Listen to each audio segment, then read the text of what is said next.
એમાં એકતા દેખાય છે, ખર્ચો શું થાય અને પુનર ઉપર જો જનક રાજાનો માંડવો હોય એવા પ્રસંગને સ્વભાવીએ છે। ત્યારે જ્યારે આ પ્રસંગમાં આવ્યો છે ત્યારે એક વાત કહેવાની ચોક્કસ મને મન થાય કે આપણે આ જગ્યા વાડી માટે લીધી, સરસ સારું અભિનંદનને પાત્ર કામ છે। મંદિર પણ બનાવ્યું, ધર્મનું તમે એ પણ અભિનંદનને પાત્ર કામ છે। પણ આપણા સમાજોએ હવે એક બીજું કામ કરવાની જરૂર છે, એ ચોક્કસ અહીંયા કઈ મારી વાત પૂરી કરીશ।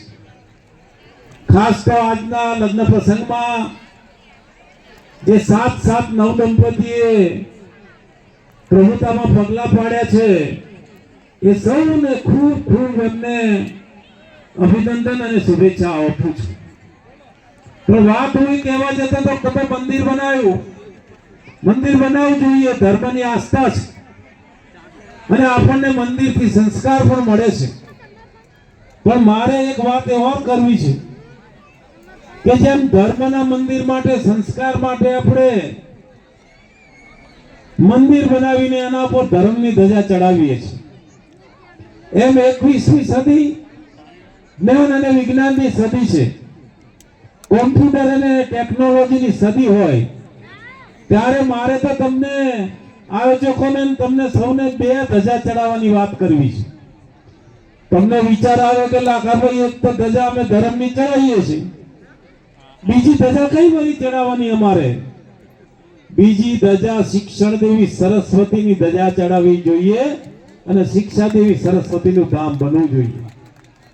અમારા જેવાને આવતા વર્ષે અહીંયા બોલાવો ત્યારે સંસ્કારનું ધામ તો મંદિર તો છે, પણ આવડી મોટી જગ્યા છે તો સમાજ માટે શિક્ષણનું ધામમાં સરસ્વતીનું ધામ, કઈ વિદ્યાલય કે કોઈ છાત્રાલય આ જ જગ્યામાં થાય એવી શુભેચ્છા પણ તમને આજે આપતો જ છું।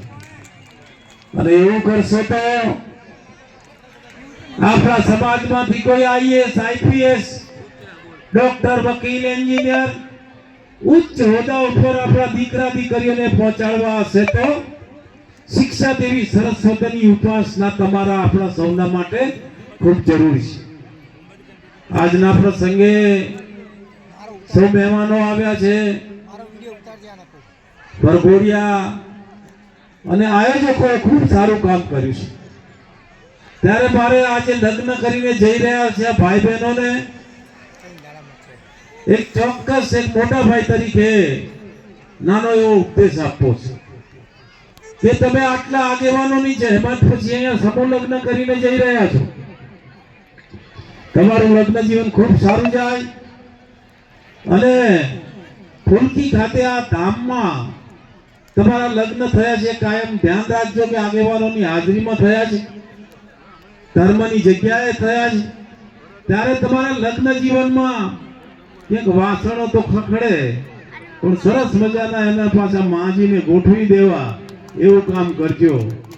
અને મારી બહેનોને પણ વિનંતી કરું છું કે તમે એવા સંસ્કારથી તમારા પરિવારમાં જીવજો, સાસુ સસરા વડેલોનું માન જાળવજો અને તમારી એવી ઓળખાણ આખા ગામમાં થાય જ્યાં હોય, જ્યાં રહેતા હોય ત્યાં કે ના જો ફલાણી જગ્યાએ ફૂલકી ત્યાં સમૂહ લગ્ન કરેલી દીકરી કેવી સંસ્કારી રીતે જીવે છે અને સારી રીતે એનું જીવન ગુજારે છે। તમારા મા બાપનું પણ નામ ઉજ્જવળ કરજો, એ જ શુભેચ્છા આપીને મારી વાત કરું છું। જય હિન્દ।